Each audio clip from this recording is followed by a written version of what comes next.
Pru urevu. The first mitzvah in the Torah is to be fruitful and to multiply.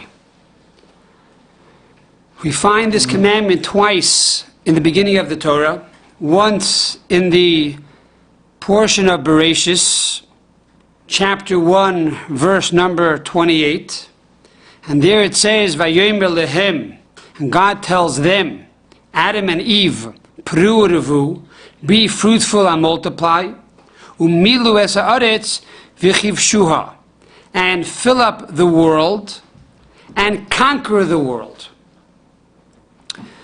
Similarly, we find in the portion of Noach, chapter 9, verse number 7, and there God says again, V'atem you pru urevu, be fruitful and multiply, teem in the land, shirtzu va'aretz, urevuva, and multiply in the world.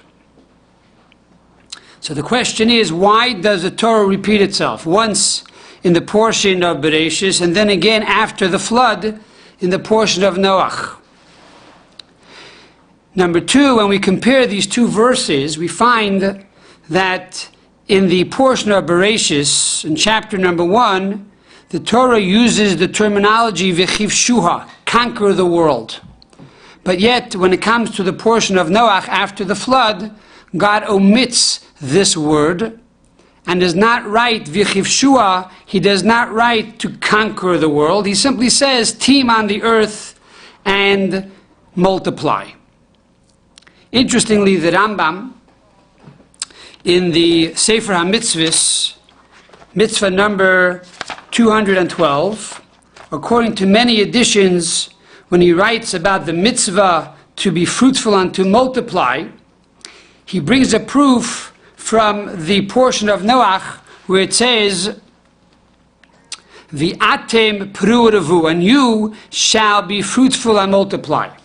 So the Rambam chooses the second command that God gives to Noach after the flood, rather than the command to Adam after creation. Why does the Rambam choose the second over the first? Number three rather, why do we find that the word chivshuha, which means to conquer the world, that we find in the portion of Bereshis and is omitted in the portion of Noach, the word chivshuha is missing the letter vav, chaser vav. Rashi tells us that it's missing the letter vav. Why is this word missing the letter vav? So we can understand this on a few levels. Pshat, the simple level; remez, which is the hint; drush, homiletics; soid, the esoteric; and also the Hasidic interpretation. First and foremost, it's important to note, what is the simple halacha? What is the laws of to be fruitful and to multiply?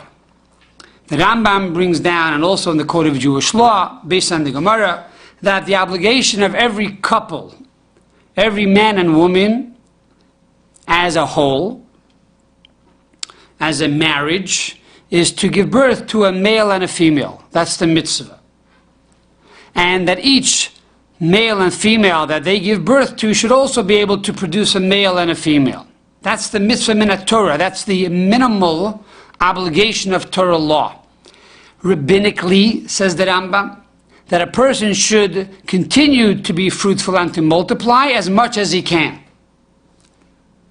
Because the mitzvah is to fill up the entire world and to conquer the world. So as long as you can have more children, you should produce more children. Now, that's the pshat, the simple interpretation. What is the remez? The remez, the hint, v'chivshua, to conquer the world. This implies the future, that in the future, the Jewish people will truly conquer the entire world. What does that mean? That God promised the Jewish nation that they will multiply like the stars of the sky and the sand of the sea. And when the world will be filled with plenty Jews, and these Jews will follow Torah and mitzvahs, they will inspire the nations of the world to follow God as well.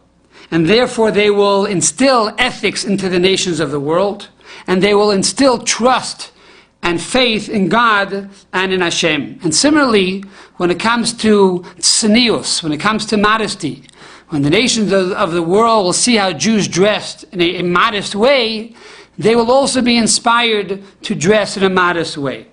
So these are the concepts of Yechivshua, to conquer the world in a positive way through inspiring the world to follow in the ways of God.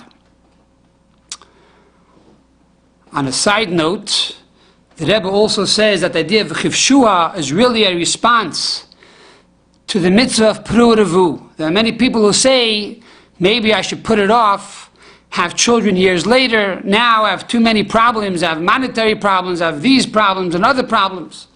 And therefore I don't want to have children right away. So therefore Yechivshua means that they have the obligation to conquer their own animal soul, their evil inclination, that tries to find excuses not to have children.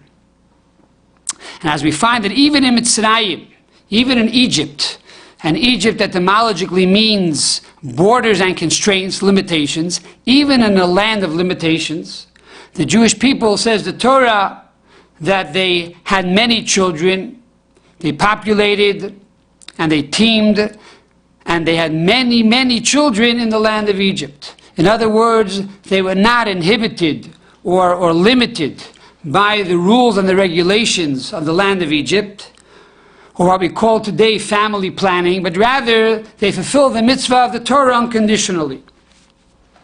And on this note, the Rebbe answers different questions that people have pertaining to giving birth to children.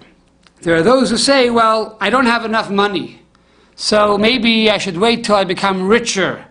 Especially the price of tuition today in the yeshivas are getting more and more. So I first have to put away a lot of money, and then I will begin to have children. So the Rebbe brings a proof from the story of Elisha, that when a woman came over to him and said, you know, I have no money, what did Elisha say? Gather many, many pots and big jugs, and take the little oil that you have in the house and pour it into all the jugs. And kelim reikim al tamiti, do not diminish from these big pots and these jugs, because once you no longer have empty pots, you can no longer produce more oil. Similarly, says the Rebbe, each child brings his own blessing. And therefore, the more children you have, the wider you expand your vessel. And therefore, more and more will God give you all the blessing that you need. Another question that people have is, Rabbi, I'm not religious enough yet, I'm becoming Baal Tshuva, I want to learn more, or I want to study more Torah. So maybe I should push it off another few years. And here we have the answer that mitzvah haba liyotcha. If a mitzvah comes your way, you're not allowed to push the mitzvah aside. If you have the opportunity to have children now, do it now. Another question that people ask is, you know, Rabbi, we're not doing so well in Shalom Bayis. It's not perfect harmony in the house. You know, once in a while we scream at each other, we lose our temper. Maybe we should wait till we have this perfect harmony and then have children. Or perhaps one can complain that the spouse is not totally on the perfect level of modesty and tznius, and therefore maybe we don't want to bring a child into the home. And to this the Rebbe answers that we find the story of the Sota. Who is the Sota? She was the woman suspected of infidelity. And after she went to the Beis HaMikdash, and she drank from the holy waters, and it was proven that she was pure, says the Gemara, what was her reward? That God gave her beautiful children, healthy children. Now you would think the Torah would say, wait a year, go on vacation, see if the marriage is still holding up, and then God will give you children. No. Right after it was clear that there was no question of infidelity, immediately the Torah says that God blessed her with children.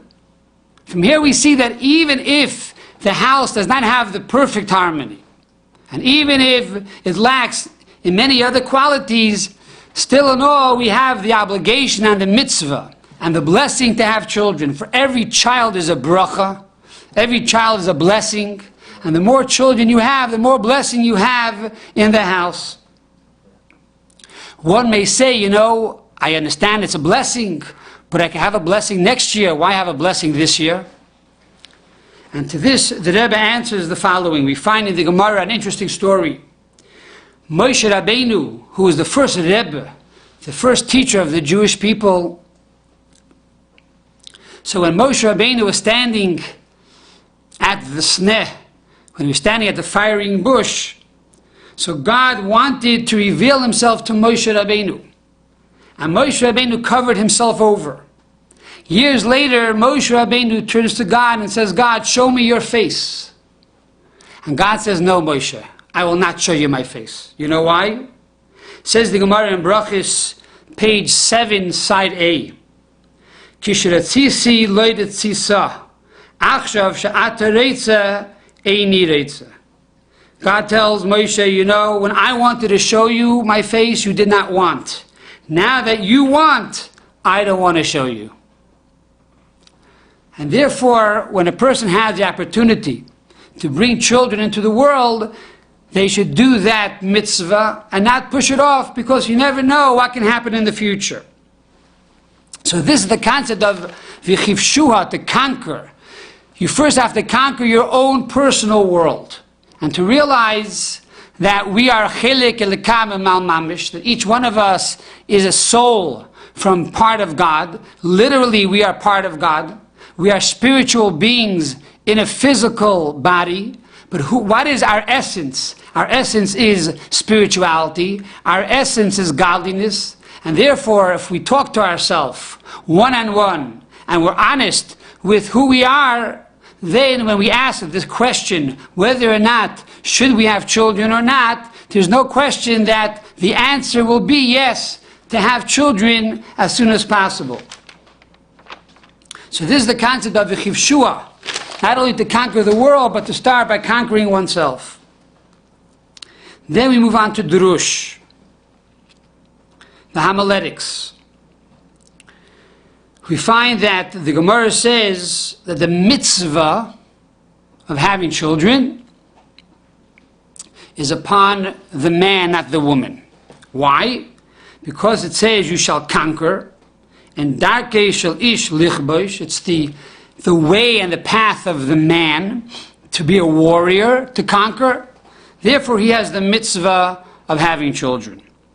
Similarly, the Rambam in Mitzvah 2:12 also concludes by saying, Ha'ish mitzuva al pirya v'rivya avalei ha'isha. The man is commanded on the mitzvah to be fruitful and to multiply, but not the woman.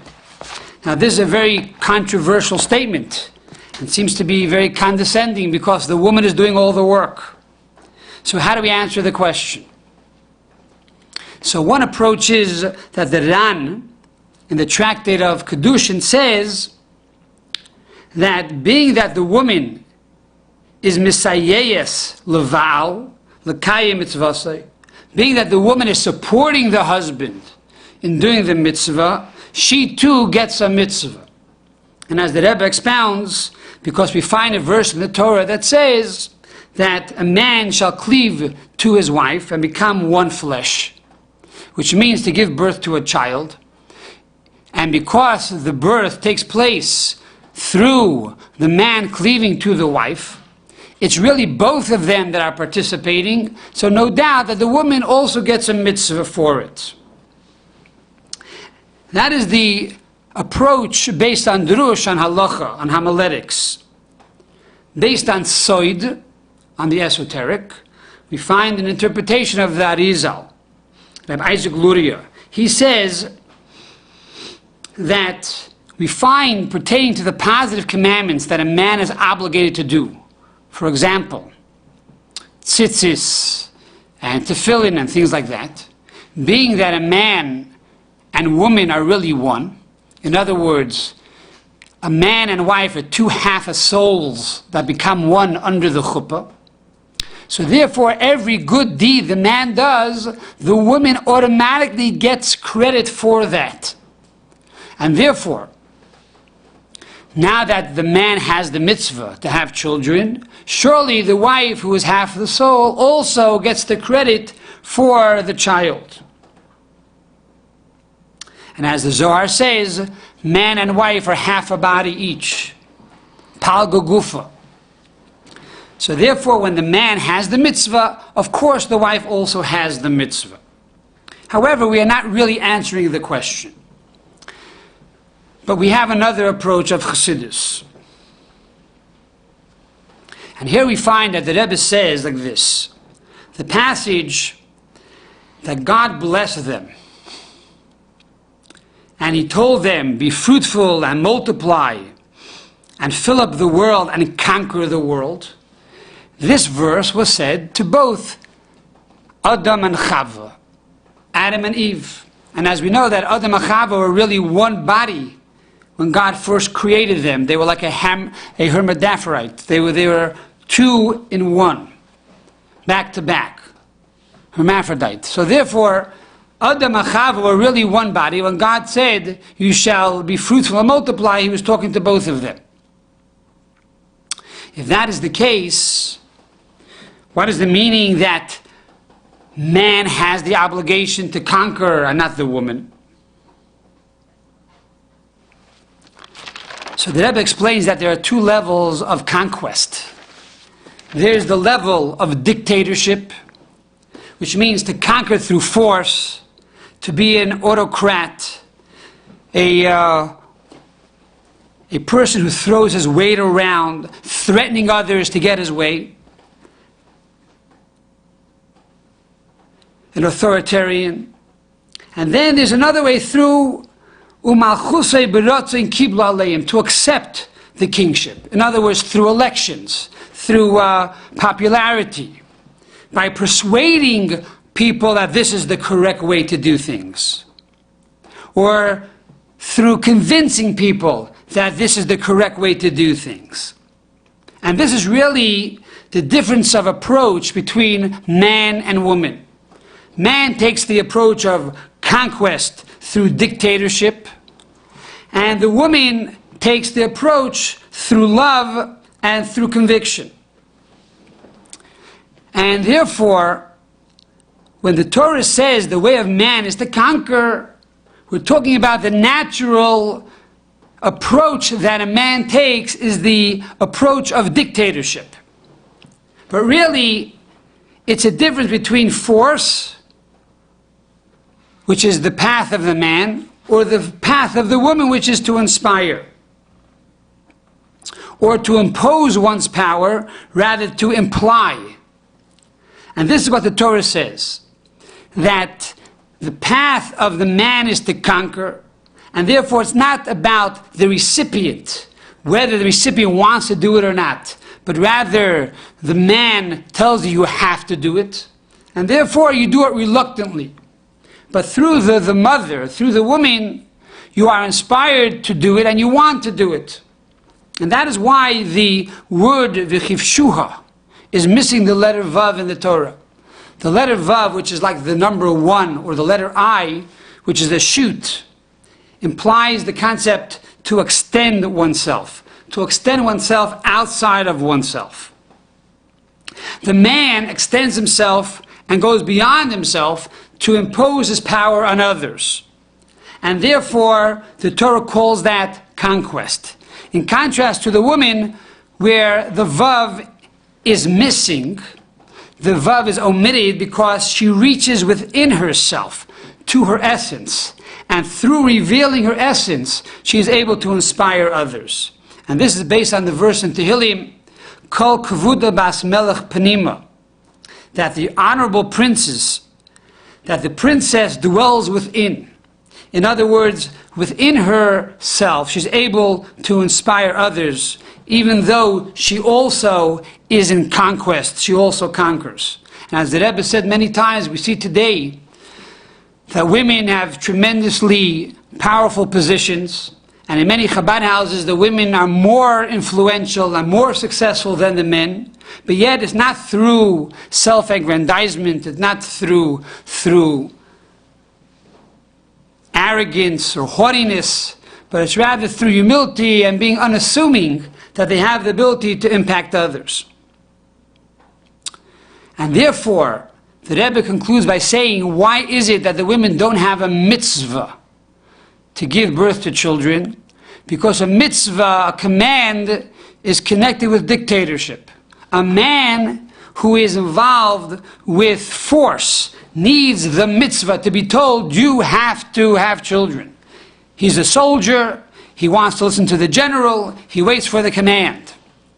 In contrast to the woman by nature does not need to be told, you have to have a child. Naturally, intrinsically, she wants to have a child. She is convinced that that is her role and that is her mission in this world.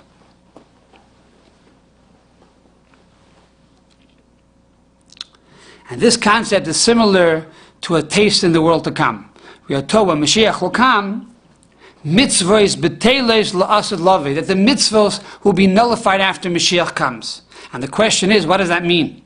After so many years of preparation, and Jewish people dying to uphold the Torah, does it make sense after Mashiach comes, and now the world will be in a state of perfection, a state of peace and tranquility, that no longer will we have the mitzvah? So the Rebbe says that the mitzvah means the command. We will no longer be commanded, forced to do God's will. On the contrary, we're going to do it automatically. So we are going to fulfill all the 613 precepts of the Torah, but without the mitzvah, without the force, without being told that we have to do so. On the contrary, we're going to see the beauty and the advantage, and therefore we are going to elect to follow these precepts, not be forced and commanded to follow these precepts. And therefore a woman who is already a taste of the world to come on this world understands this and does not need to be told, you have the mitzvah, the obligation to do this.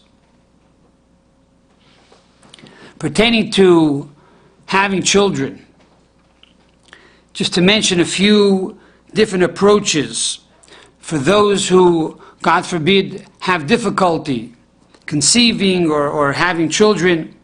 So there are a few things you can do. Number one is the mitzvah of mikvah is very powerful and directly connected with having children. Number two, to make sure the mezuzahs and the tefillin in one's house are kosher. Number three, the Rebbe once told people that if you don't have children, a good approach is to adopt a child. And when you adopt a child, we see many times that God opens up the womb and has mercy upon you and gives you your own biological child. What about people who are not married? And what about people who are too young to get married? How does one fulfill this mitzvah of pru revu, to be fruitful and to multiply? And the answer is very simple. Mach nochayid, make another Jew. By inspiring another Jew, we are making another Jew. As we know, teachers are called parents, and students are called children. And therefore, by teaching others and inspiring others, that is the way we are being fruitful and we are truly multiplying.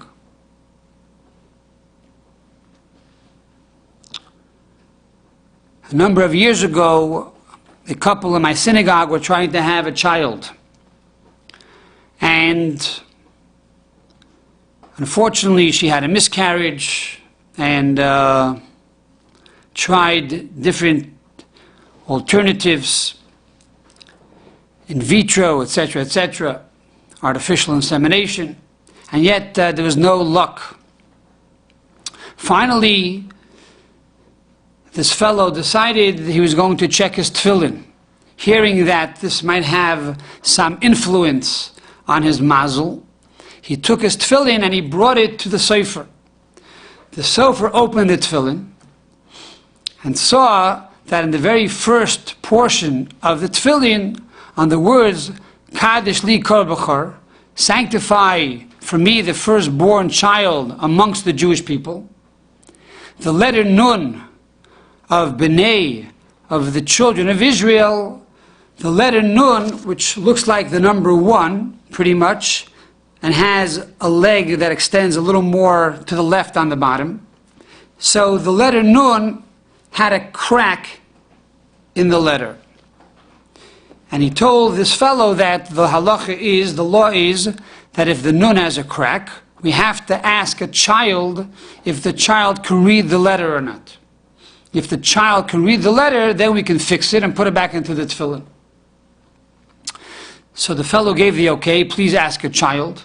The sofer called the child in, and the child read the letter as it should be, as the letter Nun. The sofer then filled in the little crack, put it back into the tefillin, and the next month the woman conceived and had a child.